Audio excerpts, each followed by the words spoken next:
नमस्कार, आप देख रहे हैं हर खबर और मैं हूं आपके साथ गौरव राजेंद्र। वक्त हुआ है हमारे खास शो क्रिमिनल का, जिसमें हम बात करते हैं उन खबरों की जो कराती हैं आपको सावधान, अपराध से बाखबर करती हैं, हैवानों और दरिंदों की हरकतों से पहचान कराती हैं, अपराध की उस काली दुनिया से जहां चलती है जुर्म की हुकूमत, और बताती है आपको उन नजरों के बारे में जिनसे हो सकता है आपको खतरा, क्योंकि हमारा मकसद सनसनी फैलाना नहीं बल्कि आपको सावधान करना है।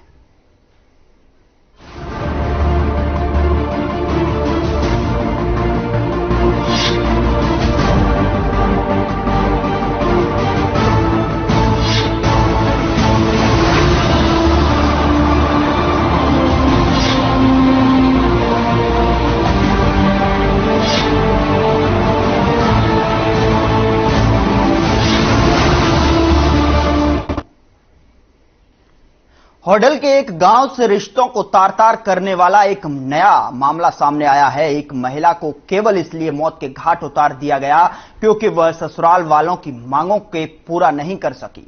मृतक महिला के परिवार वालों का कहना है कि वे पहले ही ससुराल वालों को दहेज के नाम पर लाखों रुपए दे चुके थे, लेकिन ससुराल पक्ष का लालच बढ़ता ही जा रहा था, जिसको लेकर आए दिन महिला से उसका पति विवाद और मारपीट करता था।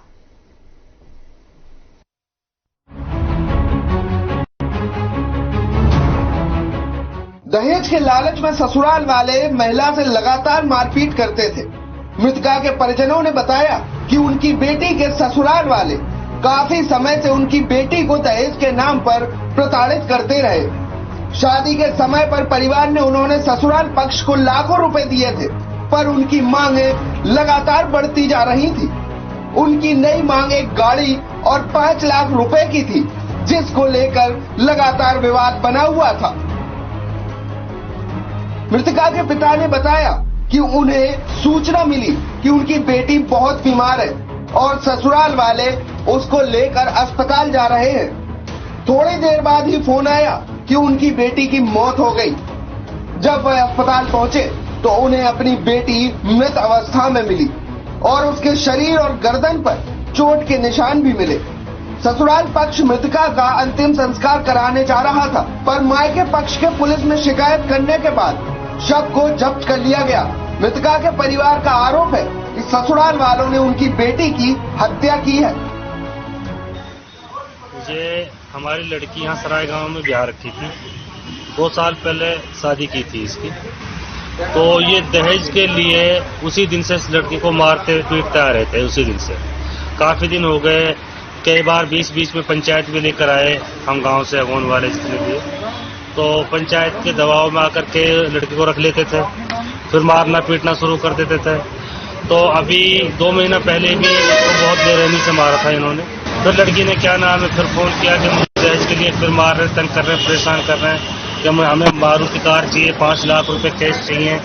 तो इन लोगों की हमेशा लालच में ही नीयत रहती थी। मुंडकटी थाना प्रभारी ने जानकारी देते हुए बताया कि मृतका के पिता की शिकायत पर उसके पति, सास, ससुर, देवर और जेठ के खिलाफ दहेज हत्या का मामला दर्ज किया गया है। मामले में आरोपी की गिरफ्तारी नहीं हो सकी है। पुलिस मामले की जांच कर रही है। जान मोहम्मद ने पुलिस को बताया कि उसने अपनी बेटी की शादी 2020 में मुस्लिम रीति रिवाज के साथ संपन्न की थी। शादी में उसने अपनी हैसियत से बढ़कर काफी दान दहेज भी दिया था, लेकिन उसके ससुराल वाले खुश नहीं थे।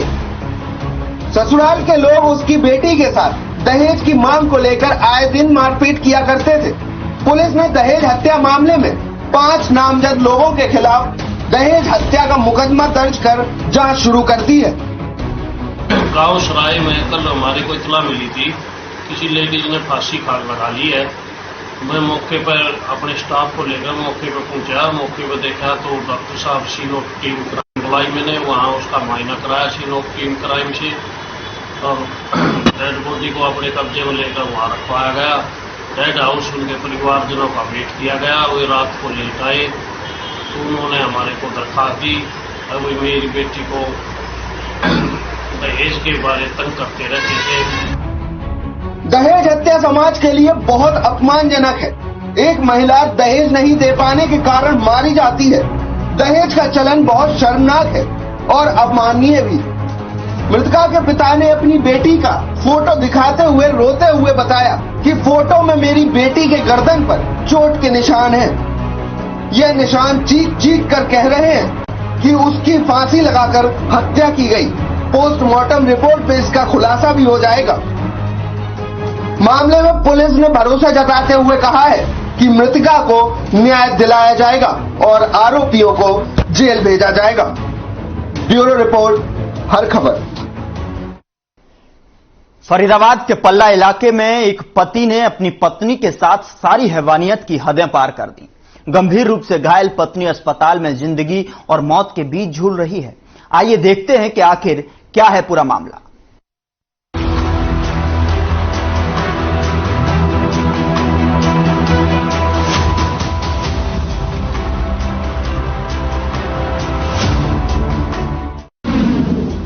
हैवान पति की शर्मनाक करतूत, पत्नी के साथ की हैवानियत पार, पिलास से निकाला अंगूठे का नाखून, दहेज के लिए किया प्रताड़ित। पति और पत्नी के रिश्ते को इस दुनिया का सबसे पवित्र रिश्ता माना जाता है। कहते हैं कि ये रिश्ता 7 जन्मों का होता है, जो निभाया तो इस दुनिया में जाता है, लेकिन तय पहले से ऊपर वाले की मर्जी से हो चुका होता है।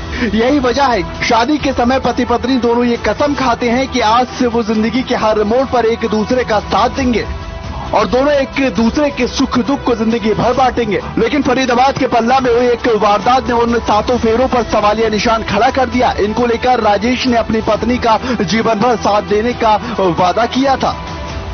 फरीदाबाद में एक हैवान पति राजेश ने अपनी पत्नी के साथ सारी हैवानियतों की हदों को पार कर दिया। पति पत्नी के रिश्ते को भी शर्मसार किया। पीड़िता ने बताया कि उसका पति ऊंची जाति का है और वो दलित समाज से आती है। उसकी शादी राजेश से करीब 13 साल पहले हुई थी और शादी के कुछ समय के बाद से ही उसका पति राजेश उसे दलित होने के ताने देकर परेशान करने लगा और फिर उसे दहेज के लिए पति और ससुराल के लोगों ने परेशान करना भी शुरू कर दिया और वो लोग पीड़िता से 4 लाख रुपए की मांग कर रहे हैं।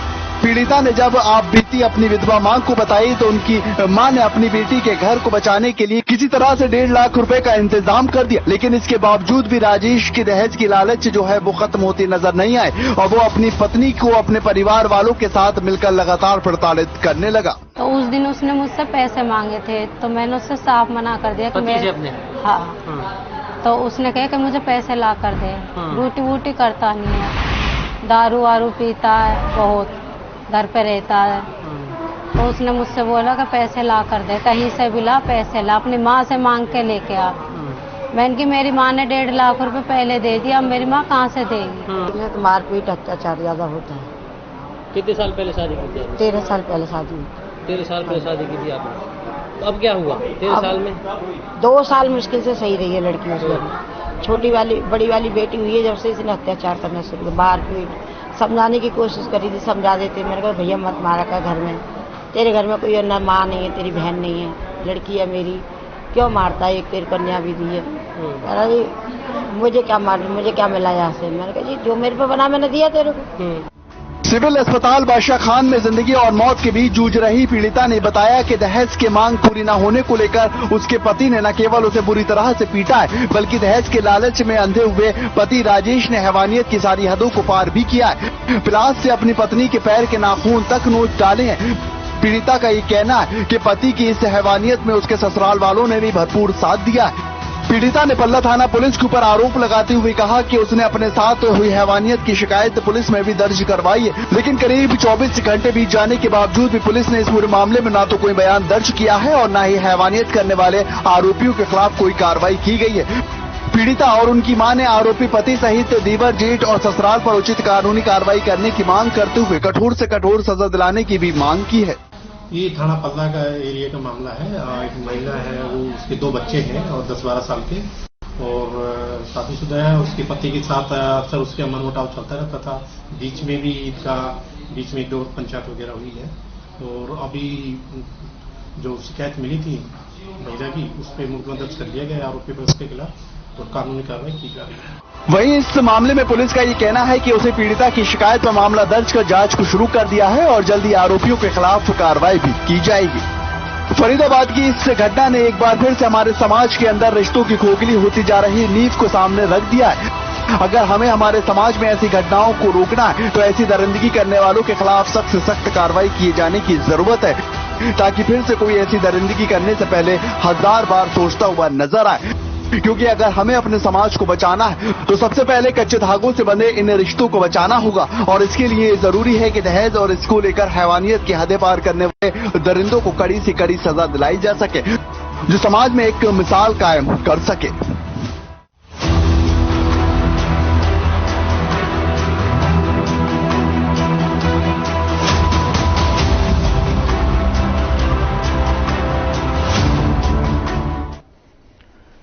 उधर सोनीपत में बदमाशों के हौसले लगातार बुलंद होते जा रहे हैं। आए दिन बदमाश दिन दहाड़े बिना किसी खौफ के वारदात को अंजाम देते नजर आ रहे हैं। सोनीपत के खेवड़ा रोड पर स्थित एक फैक्ट्री के सामने बदमाश एक युवक को बेरहमी से पीट पीट कर अधमरा कर मौके से फरार हो गए।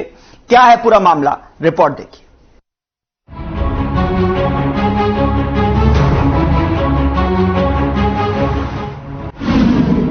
सोनीपत में बेखौफ बदमाश युवक को लाठी डंडों से पीटा, रंजिश में दिया वारदात को अंजाम। दिखाई दे रहा ये मंजर सोनीपत के खेबड़ा रोड पर स्थित एक फैक्ट्री का है, जहां कुछ बदमाश एक युवक को बड़ी ही बेरहमी से पीटते नजर आ रहे हैं। तस्वीरों में साफ देखा जा सकता है कि कैसे 5 बदमाश युवक की लाठी और रॉड से पिटाई कर रहे हैं। पिटाई का ये वीडियो सोशल मीडिया पर जमकर वायरल हो रहा है। वहीं जब इसके परिजनों से बातचीत की गई तो ये पता लगा कि ये वीडियो 3 सितंबर का है। बफसरा का रहने वाला सोनू खेवड़ा रोड एक निजी प्रतिष्ठान कंपनी में बतौर ड्राइवर काम किया करता है। पीड़ित सोनू ने बताया कि खेवड़ा गांव का रहने वाला अंकुश भी उसी कंपनी में उसके साथ काम किया करता है। अंकुश ने फैक्ट्री में काम करने के दौरान फोरलिस्ट गाड़ी से कंपनी का गेट तोड़ दिया था। इसके बाद कंपनी के पदाधिकारी ने अंकुश को एंट्री बैन कर दी थी। इसके बाद अंकुश ने सोनू पर शक किया और बदले की भावना से अपने साथियों के साथ मिलकर सोनू की लाठी डंडे और रॉड से पिटाई कर दी और उसे अधमरा छोड़कर वहां से फरार हो गए। इधर कंपनी ने भी मेन गेट को बंद कर लिया था। बोल रहे थे अगर तू ठीक ठाक रहा ना घर में पड़े के मारेंगे तेरे को। मेरे फोन में पूरी रिकॉर्डिंग है, उसने मेरा फोन तोड़ दिया है, लेकिन उसके फोन में जो मेरे पास कॉल करके उसके फोन में रिकॉर्डिंग मिलेगी। 3 तारीख को उसने 3:45 मेरे पास कॉल की है, धमकी दी है। उसके बाद मैंने उसको समझाया, मैं भाई तेरे भाई का गेट बंद हो गया था, मैं नहीं खुलवाया था, उसको भी मैंने लगवाया था कंपनी में, मैं तेरे लिए भी मैं रिक्वेस्ट करूंगा। बोला नहीं तू बाहर निकल, होगी नौकरी नागरी, दुश्मनी होगी बढ़िया वाली। वहीं सोनू के परिजन ये भी आरोप लगा रहे हैं कि आरोपी अंकुश की ओर से बार बार उसके परिवार और सोनू को मारने की धमकियां दी जा रही हैं, जिसमें पुलिस की कार्यशैली को लेकर भी सवालिया निशान खड़े किए जा रहे हैं। घटना के 3 दिन बीत जाने के बाद भी पुलिस ने एक आरोपी को गिरफ्तार किया है, जबकि वायरल वीडियो के अंदर और भी आरोपी सोनू को मारते हुए साफ दिखाई दे रहा है। इसके बावजूद भी पुलिस से पूरे मामले में लिपापोती कर मामले को रफा दफा कर बंद करने में लगी हुई है। ये जो मामला है, जो वीडियो वायरल हुआ है, ये खेवड़ा कंपनी है हिंदुस्तान यूनिलीवर, और इसमें मेरा भाई सोनू है जिसके साथ मारपीट हो रही है। और ये जो बंदा है ये अंकुश है खेवड़े का, ये 4-5 बदमाश लेके आया था और इसने जो है ना भाई को पीटा है। और बात भी कोई नहीं थी, ना हमारा कोई कसूर है, भाई का किसी भी तरह का हमारे कोई वो भी नहीं है। भाई साहब इनको बहुत बेरहमी से मारा गया कंपनी गेट पे, जो अंकुश के साथ झगड़ा हुआ है उसमें।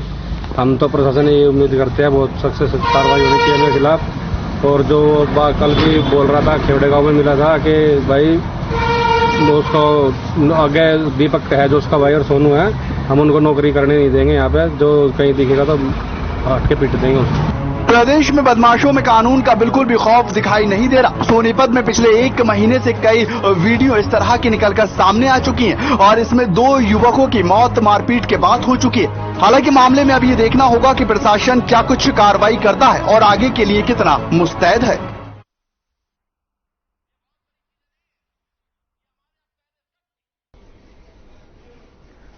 उधर धर्मनगरी कुरुक्षेत्र में उस समय हड़कंप मच गया जब सरकारी अस्पताल के पास कार सवार दबंगों ने बाइक को टक्कर मारकर बाइक सवार को कुचलने की कोशिश की, लेकिन वह असफल रहे। जब बदमाशों को कामयाबी नहीं मिली तो फिर उन्होंने बाइक सवारों पर गोलियां चला दी। रिपोर्ट देखिए।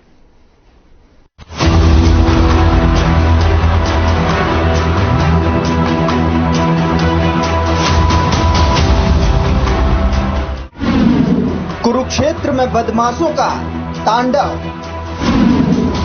धर्मनगरी में दबंगों की दबंगई। राम भरोसे है कानून व्यवस्था।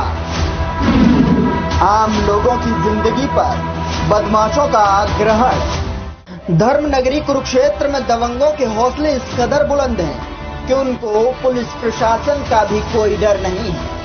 बता दें कि कार सवार दबंग बाइक सवारों को कुचलने के मकसद से उनका पीछा कर रहे थे, लेकिन जब वे अपने मकसद में कामयाब नहीं हुए तो युवकों पर फायरिंग कर दी। इस दौरान एक युवक अपनी जान बचाने के लिए पास के सरकारी अस्पताल के टॉयलेट में घुस गया, लेकिन दबंगों ने वहां तक भी उसका पीछा नहीं छोड़ा और उस पर गोलियां चला दी, जिसमें वो गंभीर रूप से घायल हो गया। हाँ, पीछे लगे थे उनके साथ। अच्छा। यहाँ पे करा ना जो, हाँ। उन्होंने गोली चलाई उतरते ही। अच्छा। तो उनके पीछे भागे लड़के के, हाँ। जिस लड़की की फील्डिंग थी, यानी कि जिसको मारने चाहते थे, वो बच्चे जो बंदा जिसको मारना चाहते थे वो बंदा तो सौदी में था। अच्छा। वो भाग गया, जो दूसरे बंदे थे वो घायल हो गए। ताबड़तोड़ गोलियों की आवाज से अस्पताल में हड़कंप मच गया। मामले की सूचना पुलिस को दी गई। मौके पर पहुंची पुलिस ने जांच शुरू कर दी है। कुछ नहीं पता लगा। अभी एक युवक का पता लगा था जिसके मैं अंदर बढ़ के बाथरूम में बढ़ गया था, इसको मार लिया, ये पता लगा। बाकी का अभी उधर पड़े हैं, उनका अभी उनके बारे में नहीं पता। जांच करें, अभी बंद करी है, अभी आ रहे हैं, हमारी फोरेंसिक टीम आएगी। पुलिस इस मामले की हर एक एंगल से जांच कर रही है। इस फायरिंग की वारदात को रंजिश से जोड़कर भी देखा जा रहा है, लेकिन सच क्या है वो तो पड़ताल के बाद ही सामने आएगा। हर खबर के लिए कुरुक्षेत्र से विनोद फुंगर की रिपोर्ट।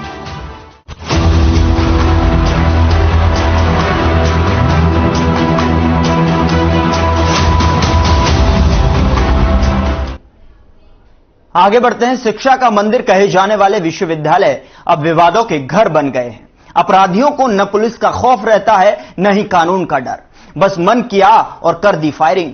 अंजाम की परवाह किए बिना ये इतने बड़े कदम उठा देते हैं जिनका इन्हें अंदाजा भी नहीं होता। ऐसा ही कुछ हुआ रोहतक के महर्षि दयानंद विश्वविद्यालय में, जहां गोलियों की बौछार में 4 लोग गंभीर रूप से घायल हो गए। रिपोर्ट देखिए।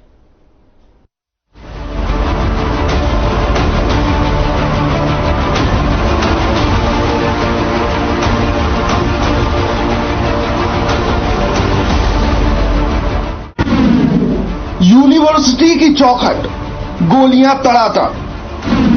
प्रशासन की व्यवस्था पर उठता सवाल। लेन-देन के मामले में हुआ बवाल। गोली लगने से 4 लोग घायल। पुलिस की टीम कर रही है जांच। रोहतक के महर्षि दयानंद विश्वविद्यालय परिसर में उस समय हड़कंप मच गया जब अचानक से गोलियों की तड़तड़ाहट की आवाज आई। अभी तक वहां मौजूद लोगों को अंदाजा भी ना था कि ये गोलियां कहां और क्यों चल रही हैं। वहीं आपको बता दें, इन गोलियों की चपेट में आने से 4 युवक घायल हो गए, जिनका इलाज रोहतक पीजीआई में जारी है। घायल युवकों में से एक महर्षि दयानंद यूनिवर्सिटी का छात्र बताया जा रहा है, बाकी बाहर के हैं। जानकारी के अनुसार फायरिंग उस वक्त हुई जब हरियाणा के राज्यपाल बंडारू दत्तात्रेय अपना कार्यक्रम को पूरा कर वहां से जा चुके थे। राज्यपाल के यूनिवर्सिटी से निकलने के करीब 20 मिनट बाद लाइब्रेरी के गेट नंबर 1 पर यह वारदात हुई। वहीं महर्षि दयानंद विश्वविद्यालय मुख्य सुरक्षा अधिकारी बल्ला सिंह का कहना है कि घटना गवर्नर के यूनिवर्सिटी से निकलने से महज 20 मिनट बाद हुई और कोई पैसे के लेन देन के मामले के चलते ये 2 गुटों के बीच के आपसी झगड़ा था और कोई पैसे के लेन देन के मामले में यह 2 गुटों के बीच का आपसी झगड़ा था। हमारे को पता लगा यहाँ गवर्नर साहब आए हुए थे। हम सारा दिन के गवर्नर साहब की उसमें लगे हुए थे। 15 मिनट गवर्नर साहब ने निकले हुए थे। जब यहाँ लाइब्रेरी के पास तो बहुत स्टूडेंट आते हैं, खड़े रहते हैं, तो उनका कोई पैसे का लेन देन था। वो जैसे हमारे सिक्योरिटी वाले थे वो बता रहे थे जी, वो कह रहे थे भाई 5 लाख रुपए लेने हैं। वो ये कह रहे थे भाई 2.5 लाख रुपए देंगे, अब इससे ज्यादा नहीं देंगे। वो वहीं फिर उसने देखा गेट बंद हो गया तो पार्किंग में खड़ी कर वो पैदल अंदर आ गए। वो फिर इस गेट से गए या उधर गए, हम तो फिर इनके चक्कर में लग गए। वो बच्चे थे जो वो निकलवाए जिनका गोली लग रही थी, गेट खुलवा इनको तो जाने दो, गोली लग रही है। इस पूरे मामले पर पीड़ित विजय कुमार का कहना है कि दीपक नाम के शख्स ने करीब 6 लाख रुपए लिए थे। दीपक ने पैसों के लेन देन को निपटाने के लिए यूनिवर्सिटी में बुलाया था, जहां पर पैसों को लेकर उसमें विवाद हो गया, जिसके चलते फायरिंग हो गई। मेरा दीपक बेनीवाल के साथ 6.5 लाख का लेन देन था और उसके साथ यार दोस्त आए थे, उन्होंने यूनिवर्सिटी में मेरे को बुला लिया फोन करके, भैया यहाँ पे आ जा, हिसाब किताब कर ले अपना। तो वहाँ पे हिसाब किताब करने के लिए जाता हूँ तो उन्होंने वहाँ पे देने के लिए 2.5 लाख रुपए उन्होंने दिए, मेरे को बोला 2.5 लाख रुपए देंगे, इसके अलावा हम पैसे नहीं देंगे आपको, जो करना है तेरे से कर लेना। मैं बोला भाई मेरे को तो पूरे पैसे चाहिए और फिर भी मैं 2 लाख रुपए तुम्हारे से छोड़ देता हूँ, तुम मेरे को 4.5 लाख रुपए दे दो, मैं निपटा दूँ, मैटर सोल्व हो जाएगा इसमें। तो बोले तेरे से जो करना हो ना तू कर लिया, हम 2.5 लाख ही देंगे बस। मैं बोला ठीक है भाई सर, जो होगा ना देख लेंगे, बस ये बात हुई थी। इसके बाद उन्होंने फायर कर दी हमारे ऊपर। इस पूरी वारदात की सूचना मिलते ही पीजीआई थाना पुलिस और एफएसएल की टीम मौके पर पहुंची, जहां उन्होंने जांच की। वहीं पीजीआई थाना प्रभारी प्रमोद का कहना है कि फिलहाल घायलों के बयान दर्ज कर लिए गए हैं और आगे की कार्रवाई जारी है। गेट नंबर 1 पे फायरिंग हुई है, जिस सूचना पर मौके पे आए हैं। मौके पे हमने हालात देखे हैं, 4 लोगों को गोलियां लगी हुई हैं, उनके भी बयान लेंगे और आगे की जांच शुरू। अभी तक जो विक्टिम है उनके नाम हमें पता लग गए हैं, 4 आदमी जिनको गोली लगी है। अब उनका क्या रंजिश थी, क्या पे वो मामला था, उनसे बयान लेने के बाद पता। बहरहाल पूरी घटना को मद्देनजर रखते हुए कहा जा सकता है कि विवाद पैसों के लेन देन का था, लेकिन आरोपी कौन है और कौन सही कौन गलत है ये तो जांच के बाद ही पता चलेगा। पर सवाल अब प्रशासन पर उठता है कि कैसे विश्वविद्यालय परिसर में इतनी बड़ी वारदात को अंजाम दिया गया।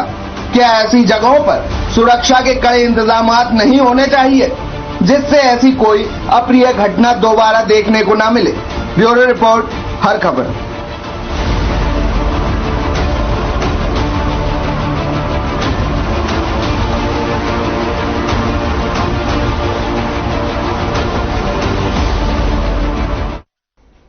आज के दौर में हर छोटी बात पर लोग एक दूसरे के जान के दुश्मन बने हुए हैं। तैश में आकर लोग एक दूसरे को मौत के घाट उतारने से भी नहीं झिझकते हैं। ऐसा ही एक हैरान करने वाला मामला झज्जर जिले से सामने आया है, जहां एक ढाबे में 2 लोगों में आपस में झगड़ा हो गया, जिसमें एक व्यक्ति ने ना आओ देखा न ताव, सीधे दूसरे व्यक्ति पर गोली चला दी, रूप से घायल हो गया। आखिर क्या है पूरा मामला, रिपोर्ट में देखिए।